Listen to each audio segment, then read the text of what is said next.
Welcome, friends. My name is Tamara with Love in a Big World, and this is our LBW EducateU podcast with my guest, Mike from GiveThx. And today we will be exploring gratitude science. So we are very excited to dig into this conversation. I know that one of my daily practices is gratitude, but I need to understand more about why it's so important for me and for my family, my friends, my students.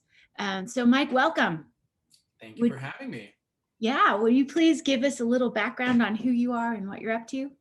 Sure. I'm a 20-year educator, middle high school math, some administration, and this current organization, this program I'm running called GiveThx came out of my classroom and got enough legs that decided to turn it into a nonprofit. So I've been doing that almost 3 years now and excited to share it with folks to help change social emotional learning. Great. So I'm very curious, before we dig in to some of our talking points, I'm very curious, how did this evolve from your classroom experience to what you're doing now? Yeah, I taught a ninth grade math class. Our students came in to ninth grade on average with fifth grade skills, some as far back as second.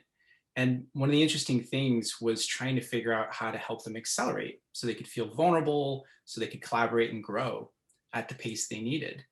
And it just turned out I was teaching social emotional learning half-time and math half-time. Mhm. And it was remarkable. And of all the different skills I was helping to teach, gratitude turned out to have this disproportionate effect.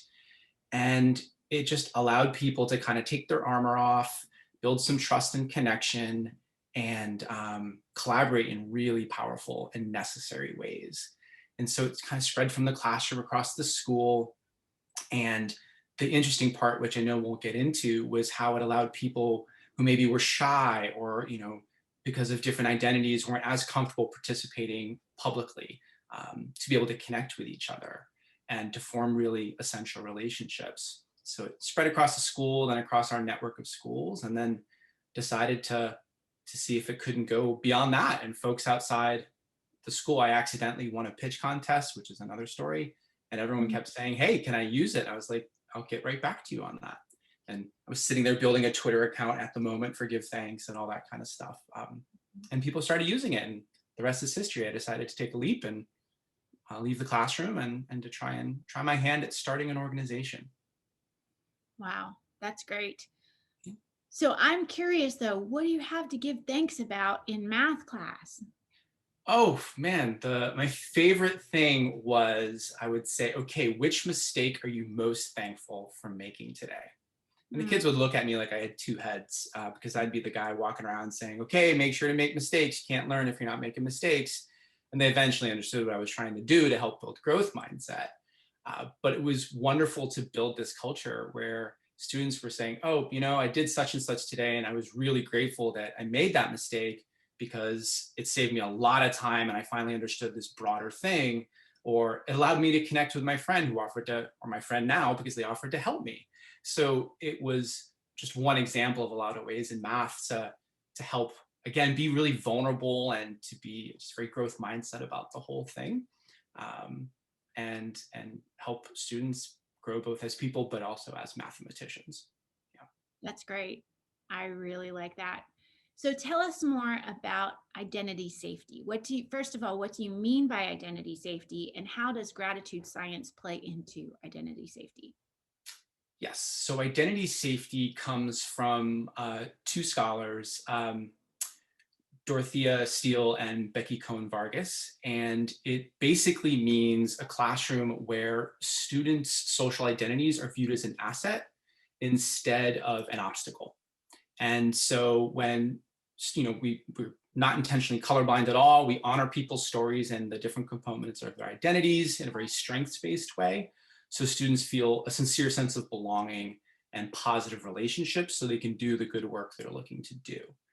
And so creating approaches and practices that take that into mind, really at the core, is not as easy as it might think at first glance. And that's been a huge component of our program and the way we designed it with those we designed for, both the students and the educators who I would say traditionally had marginalized experiences. It could be based on identities such as race, class, gender, language ability, academic ability, special needs, popularity, appearance. I mean, we're all in school at one point, and those probably ring some bells for folks, right?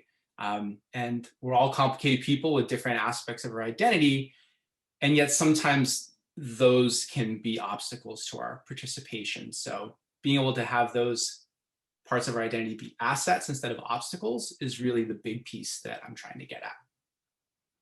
So can you tell us a little more about that? I'm starting to understand, but I'd like to understand more. When you talk about using identity safety as a lever for gratitude, can you Yeah, make that connection for us a bit more? sure. So I'll give an example from when I was teaching math, and I'll focus on, of all those different identities I mentioned, I'll focus on gender. And so a common practice in our school in my class would be, okay, I need 3 volunteers to practice gratitude and to thank someone for something that made our work go well today. Great. It's always the same 3 lovely kids with their hand up first. And I noticed that besides those 3 same kids every time, there were hosts of other students that were really not participating. And when it came to the issue of gender, my young men had a particular problem. So I built this in my math classroom in a high school, even though it's a K-12 program. And my young men would be perfectly happy, many of them, to put their hand up and make fun of another young man. That was cool. But to show emotion and vulnerability and say to another young man, hey, I really need help with this, and you did. I was super stressed. That made me feel so much better. Thank you. In front of a whole class? Non-starter. Not going to happen. So I was like, okay, what can we do to find a way to practice gratitude? Because we know it's important to building connection and reinforcing pro-social skills through recognition when they're thanked. How can we create safer access? And so we played around with certainly these strengths-based practices, but then created a little bit of technology where students could connect one-to-one in a very safe manner. And it was monitored by teachers. So students felt that they had the structure, the coaching, and the overall safety there. And what we noticed is the participation of our young men went up tenfold. They started, I'll be honest, if I'm being honest, by sending jokes to each other because they weren't sure it was safe. And then once they realized it was, they started expressing these remarkable things to each other that they were not comfortable doing so publicly. And it allowed them to connect around that social barrier and to, from one young man to another, really hold that aspect of their identity as an asset and to be vulnerable with each other in ways that lowered the toxic masculinity and increased the overall culture and climate of the classroom. So did that start to translate beyond the technology? Yeah, so you would notice it's really funny, everyone's at different stages. And so the hardest case I would say is it could be a young man, it could be anyone who's like, just, you could see them almost arm folded, like, I am not participating in this. This is stupid.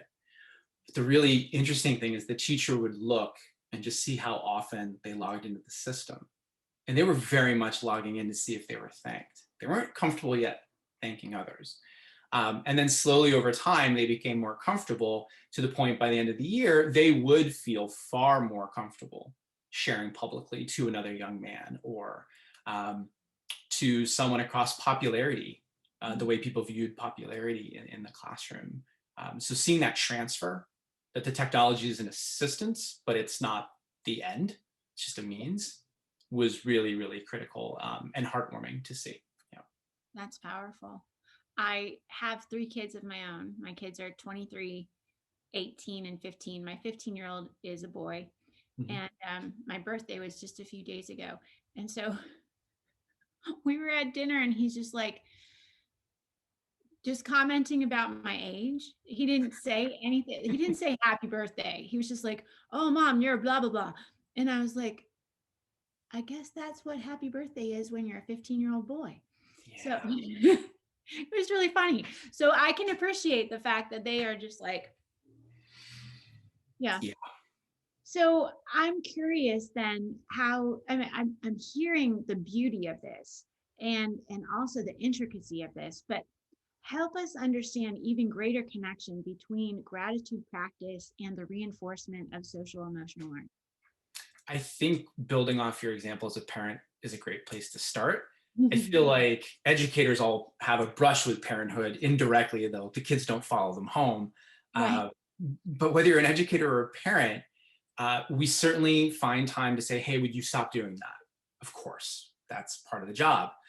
However, an equally important, perhaps greater, is to catch people doing the right thing. And so I'm going to guess you had plenty of experiences with your own children where you saw them doing something positive and you're like, hey, that right there, like, I'm seeing you do that. Keep doing that. And maybe the way you recognized it was by saying thank you.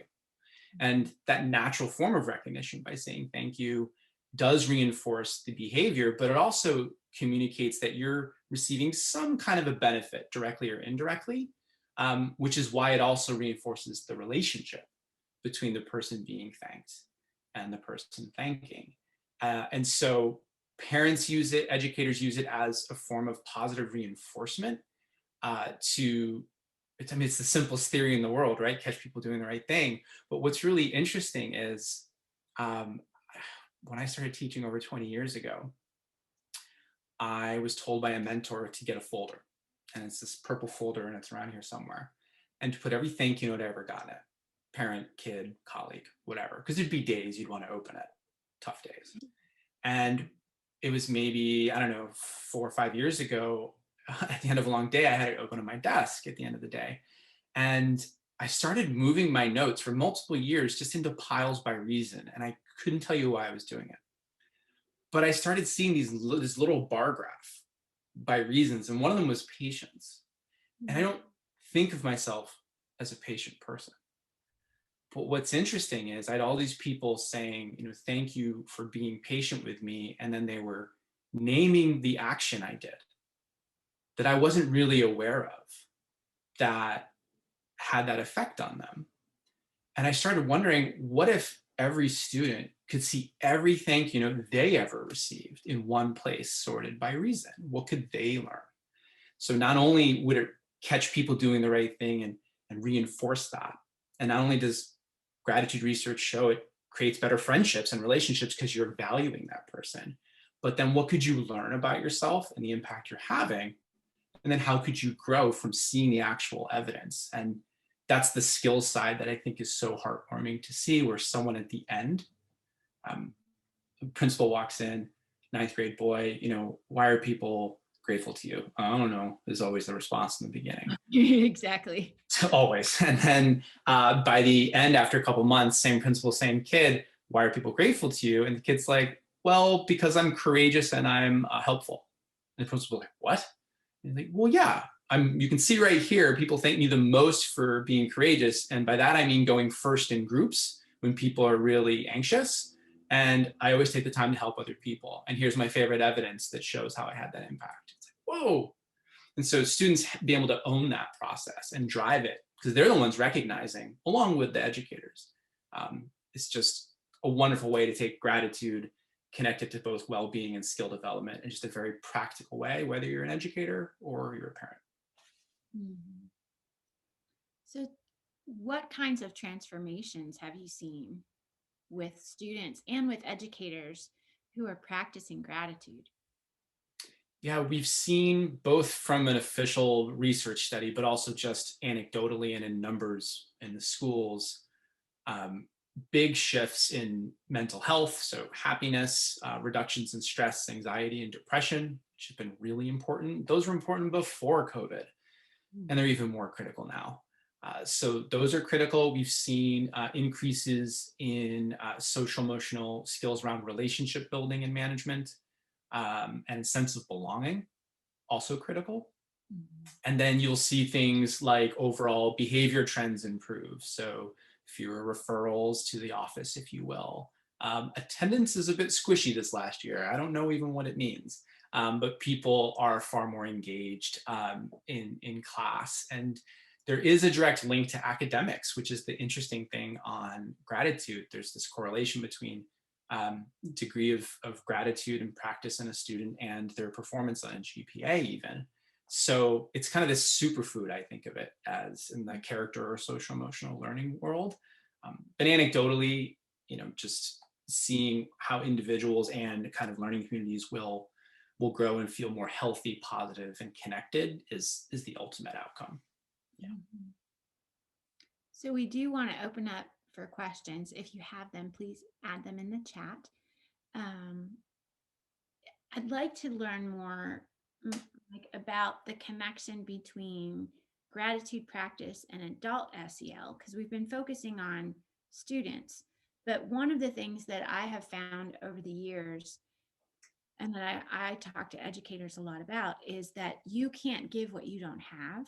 Mm-hmm. You have to cultivate your own social emotional learning, your own mindfulness, your own gratitude practice, your own well-being, before you can really provide that for your students. So how does practicing gratitude support educators? It's a really important question. When I was teaching, a lot of times a new professional program would come along, and the joke is, this too shall pass, because usually the ask would come without the required time and means to develop the capacity to do it well. And you're spot on when you say, how are you supposed to lead and improve a student's well-being if you're not taking care of your own well-being? And whether it's vicarious or direct trauma, teachers go through that on a regular basis, just affected by what their students are going through and what they themselves are going through. So the biggest aha that we had a few years ago was requiring all of the staff to be involved, teachers, principals, custodian, office manager, and integrate it into their professional routines. So if it's a weekly email from the principal asking people to connect and thank with each other, if it's a department or a staff meeting, just changing the way they do appreciations. So those same 3 lovely staff members who always put their hand up, now everybody gets to participate, and those people can still share out. And so what's interesting about doing that is, first and foremost, their own well-being is addressed. But the second piece that's really sneaky is that they're doing the very thing they're going to be asked to lead with the kids. And so, I just did that reflection process or that interpersonal process. So now I feel more confident going and doing that work. And it's sustained because it's integrated into their routines. It's not one and done, which was always a frustration for me. And I think the other thing that often goes untalked about and untapped in a learning community is the non-teaching staff. When I moved out of the classroom, I just lamented not having the regular connection with kids. And as an administrator, if you're connecting with a kid, it's not always for the greatest reason, hopefully sometimes. So what was really interesting was ways that we could bring, like I said, that custodian, that principal, that office manager into the mix, with whom sometimes students form really important, critical relationships with, right? Not only their teacher. And the story, just to illustrate that and end it on, is this office manager, Miss Rivera is her name. And on Fridays, the whole school gathers in what they call a family meeting, and kids will shout each other out. And one student said, hey, we should send this gratitude wave, which is one of our practices, to Miss Rivera. And all the kids were like, yeah, okay, let's do this. And then Miss Rivera calls me the next day, Saturday morning, and says, why do I have 500 thank you notes? And she spent the whole weekend just going through these notes that the kids all wrote her. And as the kids came in on Monday, she was able to connect with them in ways that she wasn't always drawn into the learning community. And I think being able to tap those people who are really important parts is one critical aspect of, I feel, a social emotional learning program, and taking care of the educator well-being and capacity building so they can do the work, being fair to them, is definitely another. Yeah. So I'm sitting here reflecting on the simplicity of giving thanks, and yet the complexity related to both the interpersonal dynamic and the intrapersonal dynamic. Mm-hmm. And I'm amazed, Mike. I'm really amazed because you've got the science to back it up. Yeah. Yeah. And we built on the science base has been there for a while. It's not kind of squishy stuff. It's like, it does even lowers your blood pressure. I mean, the number of physiological things it does, right? Not just mental health. Um, it is a superfood, gratitude, and it's well established. And then we studied our own stuff and hey, it works too. And that's great. But it really is remarkable stuff. Yeah. So I'm just wondering, like, why aren't more of us practicing gratitude with intentionality? I can tell you based on how I interact with educators when I go to their schools. And I always say it flippantly. I'm like, forget the kids. Don't even worry about that. Like, let's just have you all use it as a staff first. Forget those guys. And I'm being half joking, but because I want to deal with the buy-in problem. And the buy-in problem is this is squishy. This whatever. Like, I got math scores I got to raise, or. It's like, I hear you, but this is an and it's very science-based. And if you do this, and I'm not asking for it on top of, I'm asking to integrate it into something you're already doing, to enhance what you're doing so you can do it even better and more effectively. That's all I'm asking. Once they try it and they're like, oh, that felt good. I'm like, yeah. And then someone's like, well, we should really do this with the kids. It's like, you don't say.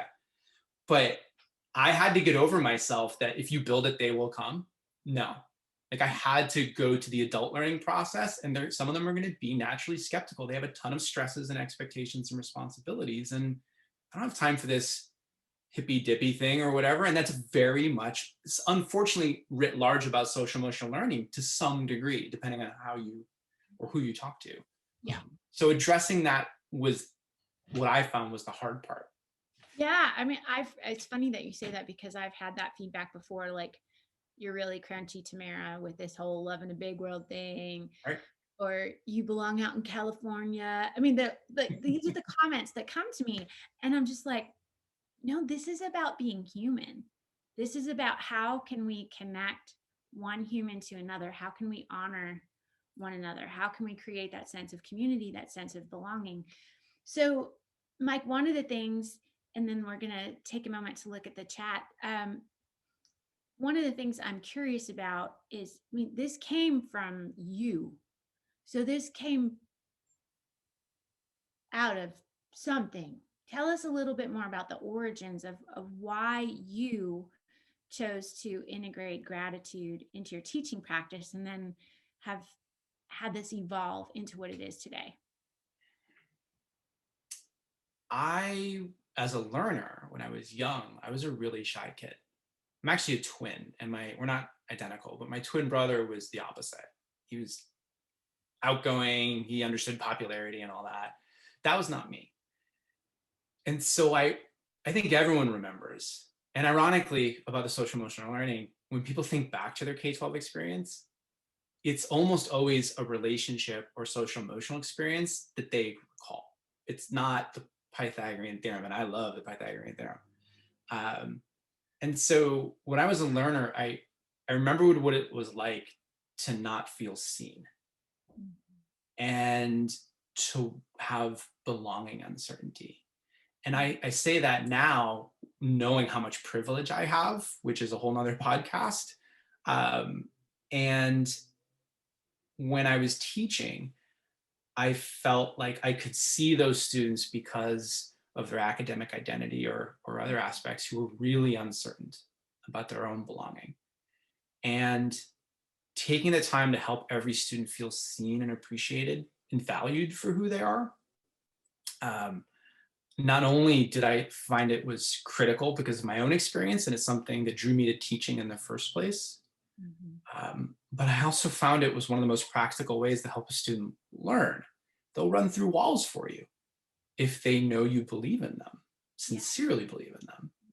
And so I loved teaching students who had a lot of growth to make in math. It fired me up. And I knew to pull that off, I needed to create these kind of relationships. And I just drew upon my own experience as a learner when I was young, and gratitude in that way, it does connect you and recognize others, was something that I was drawn to. And it became a really effective part of my practice, so much that here I am trying to share it with others. That's great. Yeah. So one of the questions that we have is from Susie in Washington. I work with teacher candidates preparing to be K-12 teachers. What advice might you have for preparing teachers who will integrate gratitude into their practice, especially when they're partnered with a mentor teacher who may not have bought in just yet? Oh, that is there's a lot of layers to that question. Yes, there is. I will say I work with an amazing professor at UNC Wilmington who does work with pre-service teachers. Her name is Elizabeth Crawford.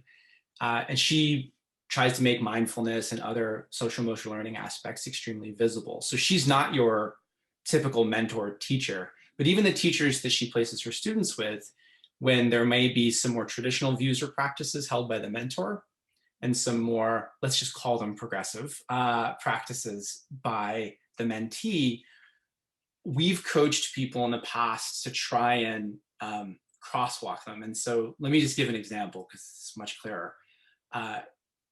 The mentee might worry if they're walking around like thanking every kid that the mentor's gonna be like, what are you doing? Just like put their names on the board if they're bad and if they're good, depending on which side of the board. I mean, we've all seen that kind of a chart or a gold star chart. 1 point for Gryffindor, -1 from Slytherin. What we've advised people though is there's a great practice that new teachers learn and veterans called positive narration. And all you do is you give a set of expectations for a task and then they start it. And then you just notice people meeting your expectations. This is particularly effective at elementary, but honest to goodness, it works all the way K-12. And so we've said that's actually a classroom management process that a mentor teacher who may be more traditionally oriented would recognize. It's like, right, got it. Then you say, hey, so-and-so, good job being silent and on task. Okay, great. And you might correct someone who's off. But just tweaking that to integrate gratitude into it, like, hey, Tamara, thanks so much for being silent and focus on what I know is a hard task. I really appreciate that. And I might even say, because you're helping the whole class, grow right now.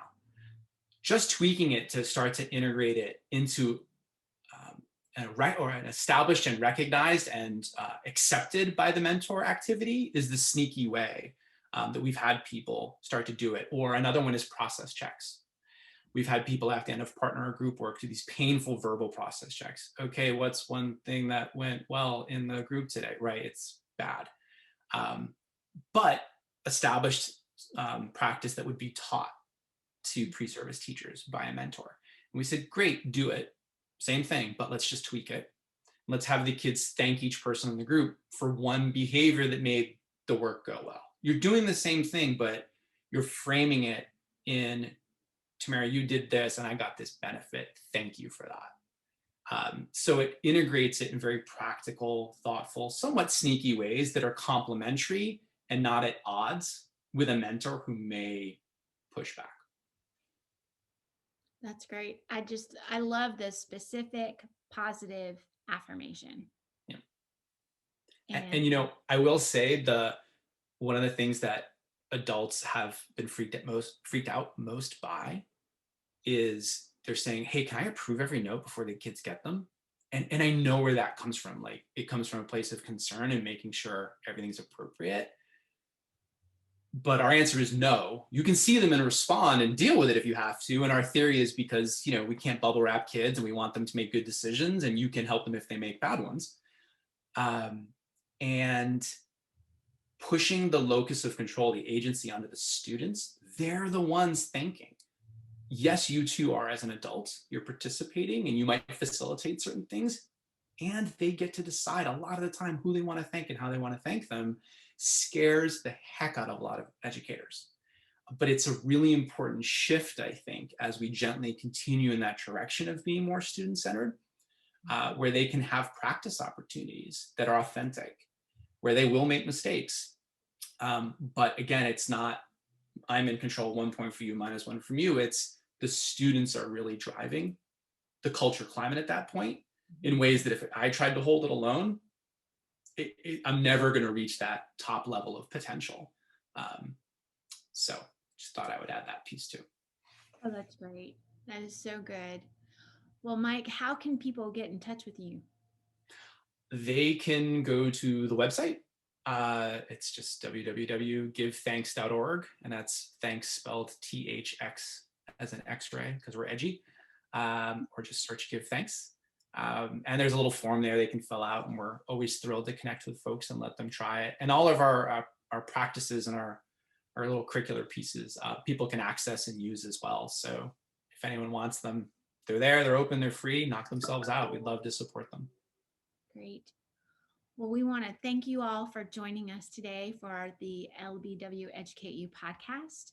Please be sure to follow us on all the social medias and stay tuned for upcoming episodes. And again, thank you so much, Mike, for sharing your wisdom, your experience, and your encouragement just for all of us to take time to give thanks. Thank you for having me, Tamara, and for all the amazing work that you're doing. All right. We'll see y'all next time. Bye-bye.